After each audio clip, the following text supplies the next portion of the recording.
एक मिनट में चेक कीजिए अपनी फिजिक्स की नॉलेज। यदि किसी कण पर केवल वैद्युत क्षेत्र का ही बल लग रहा है तो सही कथन का चुनाव कीजिए। पहला कथन कह रहा है कि आवेशित कण हमेशा वैद्युत बल की ही क्रिया रेखा में चलेगा।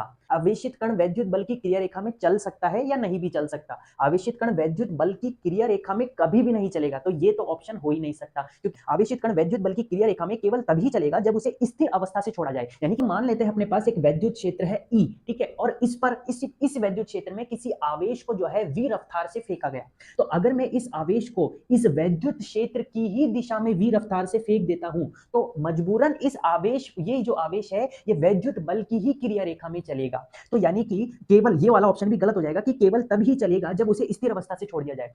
अगर मैं किसी आवेश को इस वैद्युत क्षेत्र की दिशा में रफ्तार देने की बजाय इसके लंबवत रफ्तार दे दूं तो ये शुरू में जो है वैद्युत क्षेत्र की दिशा में वैद्युत क्षेत्र की क्रिया रेखा में नहीं चल पाएगा। तो ये ऑप्शन भी गलत हो जाएगा। तो केवल ये ऑप्शन अपना करेक्ट बच्चा है।